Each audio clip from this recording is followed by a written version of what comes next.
मित्रों को राधे राधे, जय श्री कृष्ण। आज हमारे साथ में बड़े परम सौभाग्य की बात है कि रामकृष्ण जी, जो कि आप ब्रज से मथुरा की धरती से पधारे हैं, आपका चैनल पर स्वागत अभिनंदन है।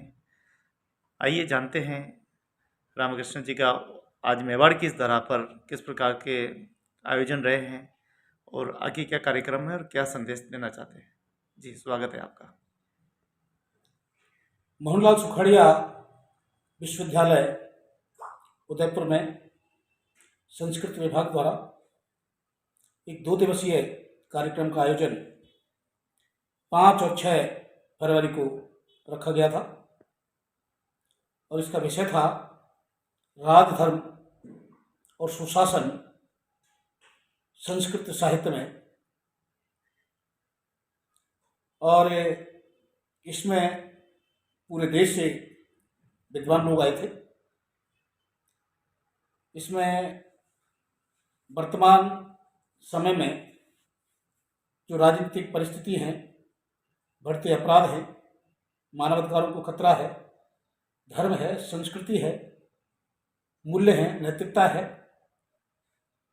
शिक्षा पद्धति है और उसको कैसे मानव कल्याण के लिए केंद्र में रखकर व्यापक प्रभावी बनाया जाए। और उसमें भगवत गीता की क्या भूमिका हो सकती है, रामायण की क्या भूमिका हो सकती है, वेद पुराण उपनिषद का क्या महत्व हो सकता है। तो संस्कृत वाटम के अंतर्गत विभिन्न विद्वानों ने जो पूरे देश से आए थे, उन्होंने मंथन किया, चिंतन किया और उसमें सबसे महत्वपूर्ण विषय आज राजस्थान बार काउंसिल के द्वारा एक सर्वसम्मति से एक प्रस्ताव पारित किया गया था, जिसमें राजस्थान सरकार को बार काउंसिल ऑफ राजस्थान के सचिव ने पत्र लिखा था कि सर्वसम्मति से बार काउंसिल महाराणा प्रताप की भव्य प्रतिमा राजस्थान विधानसभा में लगाने का प्रस्ताव पारित करती। उसकी कॉपी जब यहाँ यूनिवर्सिटी में विभिन्न विद्वानों के समक्ष विषय को रखा गया तो सर्वसम्मति से यहाँ भी उस पर समर्थन विद्वानों ने दिया कि राजस्थान के अंदर जो सुशासन है, जो राजधर्म है, जो बढ़ते अपराधों पर नियंत्रण की जो प्रक्रिया है, उसमें ये महाराणा प्रताप की एक महत्वपूर्ण भूमिका निश्चित रूप से जनप्रतिनिधियों को प्रेरणा और शिक्षा के रूप में हो सकती है और ये काम बहुत पहले हो जाना चाहिए था। ऐसा समर्थन आज सुखाड़िया यूनिवर्सिटी के संस्कृत विभाग के द्वारा आयोजित इस 2 दिवसीय कार्यक्रम के समापन के दौरान लिया गया। हम लोगों ने भगवत गीता को केंद्र बनाकर जिस प्रकार से कारागार, पुलिस, प्रशासन, जनप्रतिनिधि, समाज, धर्म क्षेत्र के माध्यम से कि व्यक्ति का जो आचरण है, उसके जो कर्म है, उसकी जो प्रकृति है, उसका जो स्वभाव है, वो त्रिगुणात्मक प्रकृति की जो व्यवस्था है, उस सबको केंद्र में रखकर के कैसे श्रेष्ठ व्यक्तित्व का निर्माण हो, चरित्र का निर्माण हो, जिससे वो व्यक्ति अपने और अपने परिवार और समाज और गांव और शहर और जिला, प्रदेश, देश और विश्व का कल्याण कर सके। तो उसके लिए सबसे महत्वपूर्ण है चरित्र का निर्माण। चरित्र का मतलब एक व्यक्तित्व का निर्माण। व्यक्तित्व में उसकी सोचने की, समझने की, विचार करने की जो प्रक्रिया है, उसको विकसित करना, व्यापक करना, उसको तुच्छ और संकीर्ण और सात की जो प्रवृत्ति है, मानसिकता है, उसको उससे ऊपर उठाना। तो ये भगवत गीता के अनुसार भगवान श्री कृष्ण के उस संदेश के अनुसार आत्मज्ञान, कर्म विज्ञान और न्याय सिद्धांत और शासन व्यवस्था, ये 4 महत्वपूर्ण केंद्रीय तत्व हैं, विषय है, जिसके माध्यम से हम ऊपर से नीचे तक उस व्यवस्था में सुधार ला सकते हैं, उसको कल्याणकारी बना सकते हैं। इसी उद्देश्य से 2 दिवसीय कार्यक्रम मोहनलाल सुखाड़िया यूनिवर्सिटी के अंदर हुआ था। और कल हम लोग महारानी मेवाड़ से भी मिले, उनसे भगवत गीता के ऊपर व्यापक चर्चा हुई और उसमें कैसे हम एक श्रेष्ठ, कल्याणकारी, गौरवपूर्ण, सम्मानित मेवाड़ का निर्माण करें, क्या कार्य योजना हो, क्या लीडरशिप हो, सामाजिक संगठनों को किस प्रकार से एक मुख्य लक्ष्य को केंद्र में रखकर जोड़ा जाए, भागीदारी कराई जाए, इस पर भी प्रमुख रूप से चर्चा हुई। इसी के साथ हम लोगों ने जो बंदियों के अंदर परिवर्तन गीता के माध्यम से हुआ, पुलिस डिपार्टमेंट में हुआ, उस पर भी गंभीरता से विषय को रखा कि समग्र क्षेत्र में मानव कल्याण का जो उद्देश्य है वो इससे पूरा हो सकता है। जय श्री कृष्ण। संस्कृत भाषा एक लोक कल्याण की, चरित्र निर्माण की और व्यापक अनुसंधान विकास की एक प्रमुख भाषा के रूप में प्रदेश, देश और विश्व में स्वीकार की जाती है। तो प्रथम जो उसकी प्रक्रिया है वो संपर्क और संवाद ही है। उस संवाद के बाद जब विभिन्न विद्वानों का सहयोग मिलता है, उस सहयोग से एक व्यापक अभियान बनता है, कार्यक्रम बनते हैं, योजनाएं बनती हैं और उसकी प्रक्रिया, उसकी विधि पर भी मंथन चिंतन होता है। तो इसमें जैसे महाराणा प्रताप की प्रतिमा विधानसभा में लगाने का जो प्रस्ताव राजस्थान बार काउंसिल ने रखा था, उसका समर्थन आज मोहनलाल सुखाड़िया यूनिवर्सिटी के माध्यम से इस कार्यक्रम में हुआ था। तो उसको मेवाड़ के जन जन तक, घर घर तक उस विषय को ले जाना, क्योंकि महाराणा प्रताप का जो जीवन चरित्र है, जिन विपरीत परिस्थितियों के अंदर उन्होंने अपने स्वधर्म का निर्धारण करके स्वतंत्रता और स्वाभिमान और जन कल्याण को दृष्टि में रखकर जो एक बड़ी रेखाएं खींची थी अपने कर्म के माध्यम से, अपने संघर्ष के माध्यम से, त्याग बलिदान से, अपने साथ से, तो मेवाड़ का जो इतिहास है गौरवशाली रूप से इस दृष्टि से, चाहे महिला कल्याण हो, स्वतंत्रता हो, आजादी हो, सम्मान हो, चाहे पद्मनी का जौहर हो, कर्णावती का जौहर हो, या अकबर काल में जो तीसरा जौहर चित्तौड़ के अंदर हुआ था, इस सबको महिला मानवाधिकार के साथ जोड़कर एक लोक चेतना विकास अभियान भी चलना चाहिए। और राजनीति में जिस प्रकार से भ्रष्टाचार और अपराधीकरण बढ़ रहा है और जिस प्रकार से अपराधों की रोकथाम की एक व्यापक व्यवस्था शासन प्रशासन द्वारा नहीं हो पा रही है, वो एक बहुत बड़ी असफलता है और दूरदर्शिता है और एक अकुशलता है। तो श्रेष्ठ शासन प्रशासन का जो मुख्य लक्ष्य है या उद्देश्य है, या मानव कल्याण की योजना या कार्यक्रम का जो आधार है वो अपराधों की रोकथाम है। अपराध नियंत्रण के बिना कोई भी व्यक्ति, परिवार या समाज या प्रदेश और देश सुरक्षा, शांति, विकास और सम्मान और न्याय व्यवस्था के अधिकारों की प्राप्ति नहीं कर सकता। इसलिए शासन का प्रथम कर्तव्य ही भगवत गीता में भगवान श्री कृष्ण कहते हैं कि विनाशाय चतुष्कृताम, अपराधियों को दंड। ये शासन का पहला धर्म है जिसको हम राजधर्म कह सकते हैं। उसके लिए सुशासन की आवश्यकता है। प्रशासनिक अधिकारियों के बीच में, न्यायिक अधिकारियों के बीच में श्रेष्ठ नेतृत्व होना चाहिए, प्रबंधन क्षमता होनी चाहिए। लेकिन अगर वो भ्रष्ट और भाई भतीजावाद या कर्मण्यता प्रशासनिक व्यवस्था ग्रस्त होगी और मार्गदर्शक जिसको अधिष्ठान कहते हैं, जनप्रतिनिधि कहते हैं, उनका गलत चरित्र होगा, उनका श्रेष्ठ आचरण नहीं होगा, वो स्वहित को ही धर्म समझेंगे, तो हम अपराधों की रोकथाम में सफल नहीं हो सकते और उससे मानव अधिकारों की रक्षा नहीं हो सकती। इसलिए महाराणा प्रताप को आदर्श मानकर उसको एक प्रेरणा स्रोत मानकर उनकी जो नीतियाँ थी, उनके जो आदर्श थे, उनके जो सिद्धांत थे, और उन्होंने स्वधर्मे निधनम श्री भगवत गीता के कि मरना मंजूर है, लेकिन आज़ादी और स्वाभिमान और देश प्रेम और देश रक्षा का जो उनका लक्ष्य है जीवन का, उससे कोई समझौता नहीं करेंगे। मेवाड़ की धरती से इस संदेश को लेकर, इसी को धर्म मानकर हम लोग एक व्यापक मेवाड़ मंथन की योजना में लगे हैं। इस प्रकार का संयुक्त रूप से प्रयास करने का हम लोगों का एक निश्चय हुआ है। उसमें एक व्यक्ति हमारे साथ अभी महत्वपूर्ण जुड़े हैं, प्रताप सिंह झाला, और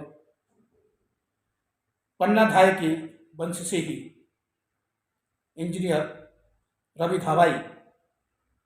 तो कल जो महारानी मेवाड़ से हमारी मुलाकात हुई थी गीता मंथन के ऊपर, मेवाड़ के कल्याण गौरव के ऊपर, उसमें ये दोनों व्यक्ति हम लोगों के साथ थे और संयुक्त रूप से इस अभियान को आगे बढ़ाने का हम लोगों ने संकल्प लिया है, सहमति दी है, और ये निश्चित रूप से गौरव और विकास और लोक कल्याण का एक बेहतर बुनियाद का साधन सिद्ध। क्या सपना देख रहे हैं आप? क्या लग रहा है आने वाले समय में क्या होने वाला है? एक सपना तो मानव अधिकारों की रक्षा की विधि व्यवस्था स्थापना एक श्रेष्ठ शासन प्रशासन के बिना संभव नहीं है, और भगवत गीता उसका आधार है। राजपुरुषों को भगवत गीता के इस राज विद्या को आधार बनाकर हम एक बेहतर सुशासन और राजधर्म का पालन करने वाला एक श्रेष्ठ नेतृत्व प्रदान कर सकते हैं। ये स्वप्न नहीं, ये एक अनिवार्य महत्वपूर्ण आवश्यकता है, और इसकी बुनियाद मेवाड़ की जड़ों में मौजूद है। और 1400 साल का जो यहाँ का ऐतिहासिक कल्याणकारी शासन व्यवस्था का जो दृढ़ राखे धर्म को ताही राखे करतार, भगवान श्री कृष्ण का भी आधार यही है, योग क्षम बाह्यम, लेकिन उस कृष्ण को समर्पण करने की आवश्यकता है। कृष्ण एक व्यक्ति विशेष नहीं है, वो एक दर्शन है, एक नीति है, एक सिद्धांत है, एक आदर्श है, एक विधि व्यवस्था का नाम कृष्ण है। और भगवत गीता इसको वैज्ञानिक दृष्टि से स्पष्ट रूप से इसको बताते हैं। बहुत बहुत धन्यवाद, बहुत ही महत्वपूर्ण आपने जानकारी दी है। स्वागत है आपका। मैं रामकृष्ण गोस्वामी, ब्रजभूमि नंदगांव जो प्रमुख क्षेत्र है, वहाँ से मेरा मूलतः संबंध है, और राजस्थान के ब्रज क्षेत्र ब्रजधाम कामन ननिहाल में मेरा जन्म हुआ। उसके बाद स्नातक की शिक्षा करने के बाद 10 साल मैंने बाहर कॉरपोरेट कंपनियों में सर्विस वगैरह भी की। उसके बाद कामा के अंदर एक रामकृष्ण स्टील फर्नीचर उद्योग का शुभारंभ हम लोगों ने किया 89 में। लेकिन वहीं एक विचार आता है कि देश में जो आतंक, अलगाव, अशांति, अराजकता का जो दावानल धधक रहा है, धर्म, संस्कृति, इतिहास और ब्रज क्षेत्र के साथ में जो सांप्रदायिक तुष्टीकरण के कारण खतरा बढ़ रहा है, उसके लिए भी कुछ करने की आवश्यकता है। अन्यथा आने वाला भविष्य बहुत ही असुरक्षा, अशांति, अराजकता और आतंक का दावानल पैदा करेगा। उसी दृष्टि से ब्रज रक्षा को आधार बनाकर हम लोगों ने कार्य प्रारंभ किया, और उसमें जो राजस्थान के अंदर 1987 में जो मेवात विकास बोर्ड बनाया गया, वो एक तरह से राजस्थान सरकार द्वारा अलवर भरतपुर जिलों का सांप्रदायिक विभाजन था, जिसके मूल में 1947 में जिस प्रकार से भारत का विभाजन और पाकिस्तान का निर्माण हुआ था, और उसका मूल कारण तत्व था सांप्रदायिक मुस्लिम हिंदू धर्म को केंद्र बनाकर जनसंख्या के आधार पर विभाजन। 47 के बाद 87 में 40 साल बाद ही राजस्थान सरकार उसी सांप्रदायिक राष्ट्रीय विभाजन की बुनियाद पर एक विकास बोर्ड बनाती है, जिसमें अलवर भरतपुर की 10 पंचायत समिति को लिया जाता है। ये बहुत बड़ी चेतावनी है, चुनौती है, और भविष्य के संकट का ये स्पष्ट संकेत भी है। इस दृष्टि से लोक जागरण, लोक संवाद, मंथन चिंतन की प्रक्रिया चालू होती है। शिक्षकों के माध्यम से, वकीलों के माध्यम से, समाज के माध्यम से, धर्माचार्यों के माध्यम से, पत्रकारों के माध्यम से धर्म अधर्म विवेक का ये लोक चेतना विकास अभियान शुरू होता है,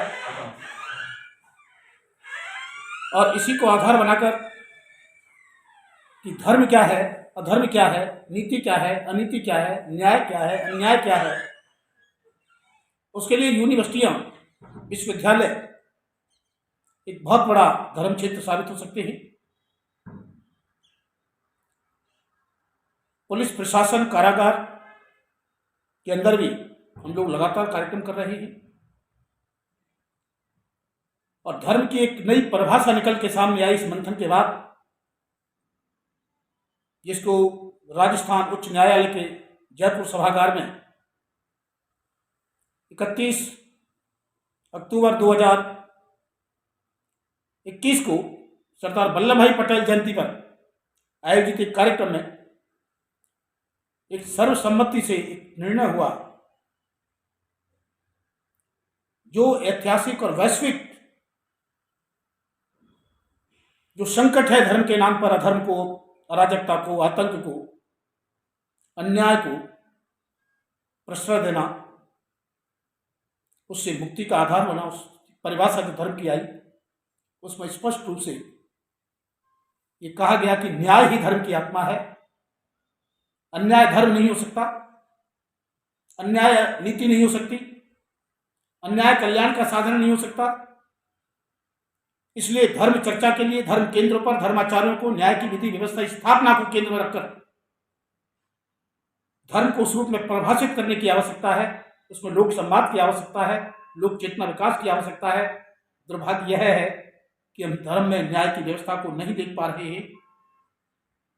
इस दृष्टि को हम लोगों ने व्यापक रूप से उठाया है, और लोकतांत्रिक शासन व्यवस्था में भी एक मतदाता के रूप में और एक प्रशासनिक व्यवस्था के रूप में, एक न्यायिक व्यवस्था के रूप में, एक राजनीतिक पार्टियों की व्यवस्था के रूप में भी चेतना विकास का आधार न्याय व्यवस्था स्थापना के लक्ष्य को लेकर मानव कल्याण और राष्ट्र कल्याण की अवधारणा को मजबूत करने का एक अभियान हम लोगों ने भगवत गीता के माध्यम से प्रारंभ किया।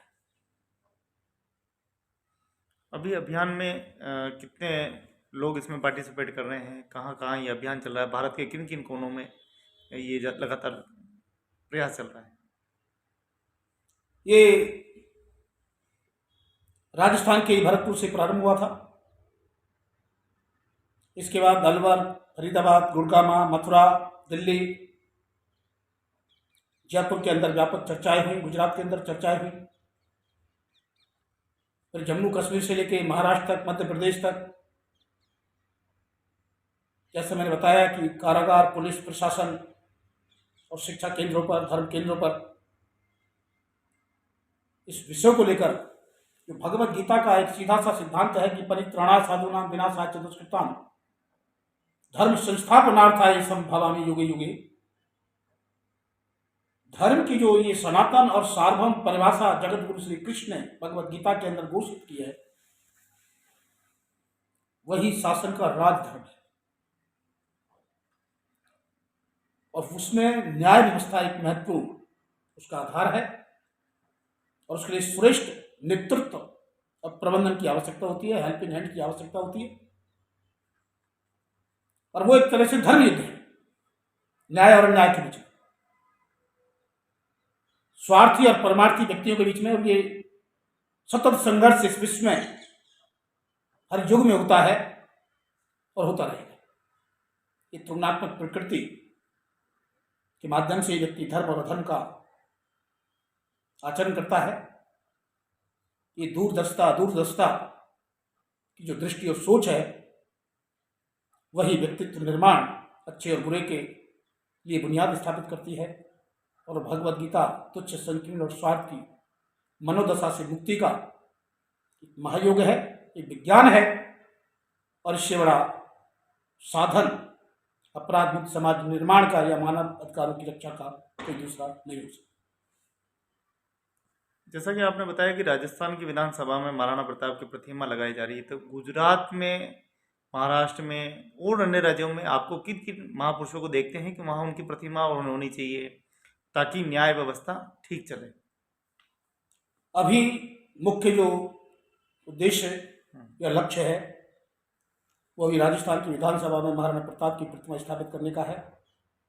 क्योंकि 2007 में लोकसभा के अंदर महाराणा प्रताप की हल्दी घाटी वाली जो उनके प्रमुख सेनापतियों के साथ में प्रतिमा लग चुकी है, तो भारत की लोकसभा में अगर वो प्रतिमा लगाई जा सकती है, वहाँ प्रेरणा का आधार बन सकता है, तो राजस्थान विधानसभा में अब तक ये प्रतिमा स्थापित क्यों नहीं हुई? ये विचार 2016 में प्रताप जयंती पर जनार्दन राय विश्वविद्यालय में आयोजित कार्यक्रम के अंदर हुआ था।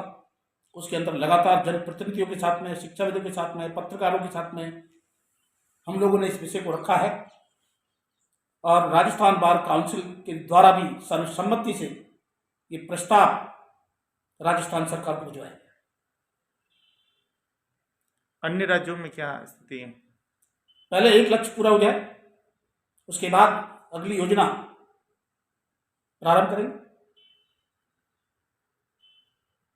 ऐसा लगा मेवाड़ की इस धरती पर आकर आपको, क्या क्या प्रेरणा आप मेवाड़ से लेके जा रहे हैं जो अन्य राज्यों में आप जाके प्रसारित करने वाले हैं?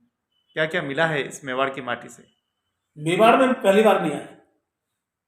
मेवाड़ में मैं 2004 से आ रहा हूँ, और 2005 से उदयपुर सेंट्रल जेल के अंदर हम लोगों का गीता जयंती पर एक विशेष कार्यक्रम हुआ था। हल्दी घाटी में प्रताप जयंती पर 2010 में विशेष कार्यक्रम हुए थे, और 10 के बाद प्रताप जयंती को मानवाधिकार रक्षा के साथ में एक नई दृष्टिकोण के साथ में जो हम लोगों ने चिंतन मंथन किया था, वो लगातार 13 वर्षों से एक अभियान पूरे देश के अंदर हम लोग महाराणा प्रताप और मानवाधिकार और भगवद गीता और राष्ट्रीय सुरक्षा और विश्व शांति के संदर्भ में इस अभियान को चला रहे हैं। और ये बलिदान तपस्या की धरती है, और निश्चित रूप से जो भगवद गीता का धर्म है, न्याय के शासन की विधि व्यवस्था स्थापना, ये प्रदेश ही नहीं देश और विश्व के लिए एक आदर्श सिद्धांत और नीति का एक प्रेरणा केंद्र है। इसलिए मेवाड़ के जनमानस में धर्म और देश की रक्षा का जो डीएनए है, जो बीज है, वो निश्चित रूप से विप्लुत होगा, विकसित होगा, और वही समाज, प्रदेश, देश और विश्व के कल्याण को प्रकाशित करें। बहुत बहुत धन्यवाद, बहुत बहुत शुक्रिया, बहुत अच्छा मिशन है आपका। जय श्री कृष्ण, राधे राधे, जय जय महाराज। श्री राम।